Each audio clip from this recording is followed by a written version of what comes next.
Well, I want to thank everybody for joining us on this particular interview.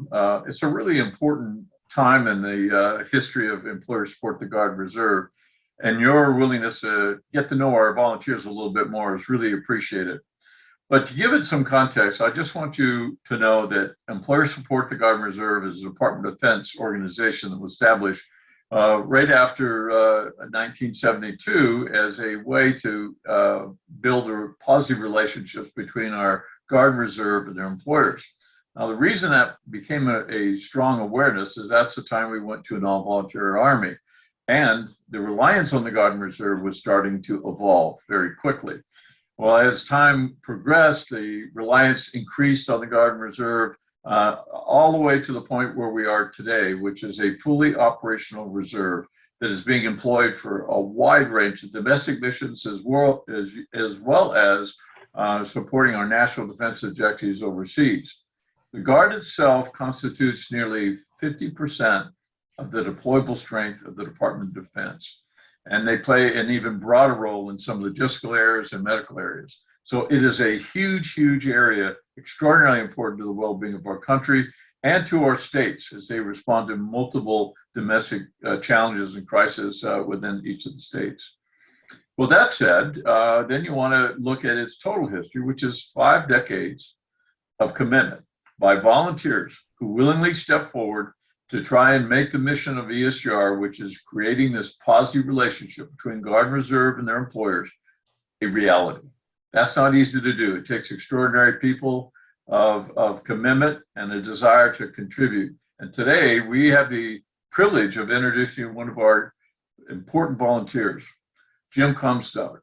Jim Comstock has been with us for over a decade in providing services to Employer Support the Guard and Reserve, and has done so much into vitalizing the programs that are associated, which is outreach to our employers, informing them of the law and regulations, providing them the resources and support so that they are fully aware of their responsibility and our obligation to them to make a successful partnership.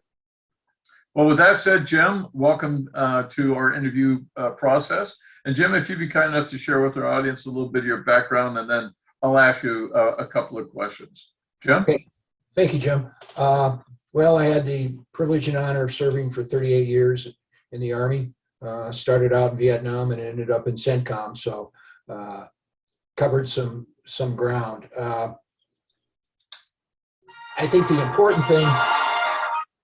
important thing to remember is that through my experiences, I kind of came out ready to be a volunteer. My last assignment at CENTCOM, I was the reserve advisor to the CENTCOM commander. So we had responsibility to what we called the Big R, both Guard and Reserve during the mobilizations from 9/11 on. In fact, when 9/11 happened, I was running Bright Star in Egypt. So we had the impact of Guard and Reservists deployed in Egypt. So I was aware of the fact that there was some friction during the early stages between people becoming mobilized and what employers expected or didn't know as far as the cooperation was concerned. But over the time period, and I did retire in 2006, that friction became less, and employers began to appreciate the requirements that anybody in what we call the Big R had to be mobilized and deployed into combat zones. And I think ESGR had a pivotal role in that particular aspect of things, because they were able to interface and explain that of the entire force, even back then, 50% were in the reserves, and when we needed those forces, we mobilized them. And that was across the board. National Guard, Air Guard, Army Reserve, Army Guard, Naval Guard, Coast Guard. In fact, one of the Coast Guard stories is we had a Coast Guard Reserve element protecting the port in Egypt when Bright Star happened. And these guys went from Alpha to Delta in about 30 seconds, did a spectacular job, so good that they couldn't get off active duty because the Navy didn't have the equivalent of a port security operation. And with the Middle East, we needed port security. So they had to go back to their employers and said, this wasn't a 2-week operation. I may be on active duty for a long time. So when I did retire, I was really a prime candidate to go out and volunteer to continue helping ESGR complete their mission of helping employers understand the requirements and then assisting members of the Guard and Reserve that had issues with their employers, because not everybody was cooperative. Well, you're absolutely right. And you know, we'd be a little bit curious. Can you tell us a couple of things you personally did while as a member of ESGR? Well, I think the highlight situations, because a lot of times when we did take employers to places, I was kind of put out front because supposedly, as you know, Jim, generals are supposed to smooth the way and not let anything happen. So I'm not even sure that's correct, but I was able to go with employers when they watched operations to Irwin. And then I think one of the most memorable was going out to an aircraft carrier when it was doing its workup. And we took employers out there and saw what happens during aircraft operations and how the reserve supported everything. So it was an eye-opener for employers. And I think that's part of it, because medium-sized, larger-sized employers really don't understand that when they give up the person, they go into an integral unit that's functional within our force structure and has a mission set. And I think once the employers saw that, they understood the importance of supporting their employees when mobilized. And I think the thing that really was important to me as these mobilizations occurred, how many organizations stepped up and made sure that their employees didn't suffer any financial hardship. For example, if you were a captain in LAPD and got mobilized and became a Spec 4 in an infantry unit, there was some significant impact on your income. You know, and a lot of these organizations made sure that you, especially the family, didn't feel that impact. And so I think that was the highlight, was seeing how employers reacted. I think the other thing was to be affiliated with really dedicated people, especially in the California organization, that spent countless hours making sure that the message gets out. And sometimes that's a little difficult because you're approaching it from a standpoint of going into an organization and trying to explain to them why it's important that in today's environment, it's not, 1 week in a month and 2 weekends a year anymore. In fact, you remember the classic photograph of the 5-ton in Iraq with a sign in it said 2 weeks blank blank and was driving over a berm. So I think it's the understanding of what's happened, and I think ESGR is leading the way to make sure that employers understand. And it's not that they don't want to employ people in Guard and Reserve. In fact, they understand that they're better employees in management roles and whatever.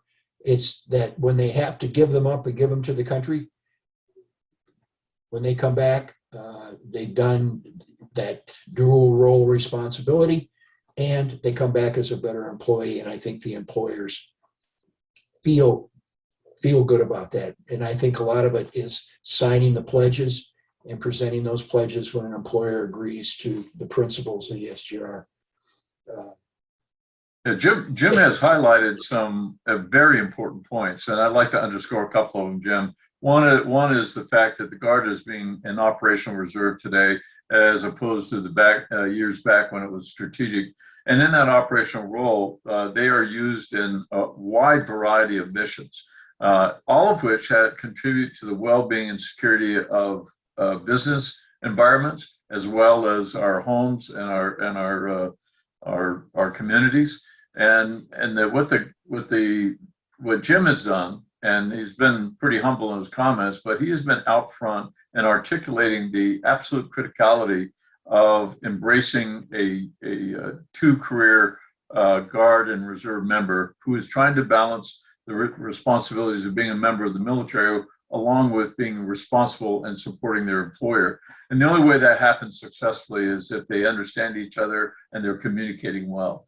And as Jim pointed out in one of his comments, the volunteers, which we call ombudsmen, often fulfill that role. I'm going to ask Jim one more question before we leave.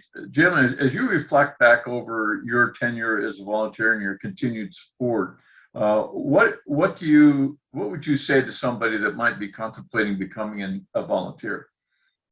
Well, I think, first of all, they need to understand what the mission is. They need to understand the importance of what ESGR does, and then take a look at their internal talents and then say, hey, I want to help, and then become trained, because this is not an organization where people jump into being an ombudsman and go out and interface with the employer community without training and resources and getting up to speed. The volunteers that work in this organization are what I call professional volunteers. They're very highly trained, very highly motivated, and they give untold hours to completing their missions. And it's amazing to me what they're able to accomplish and keep harmony in the community. Because you'd rather have an ombudsman solve a problem rather than having it end up in court and then everybody loses. Well, we're out of time, but I do want to make a couple of observations. One, I want to thank you personally, Jim, for your dedicated service to this country, your ability to rise through the ranks and provide extraordinary leadership throughout several decades of service, and then to transition from that very highly demanding environment and willing to give of your personal time after retirement for the betterment of the military community as a whole, whether it's veterans or whether it's the employers supporting our Guard and Reserve. We collectively acknowledge and salute your service, both as a volunteer and your past service as a member of the military community. So thank you, Jim. Thanks for joining us. Thank you. I appreciated the time.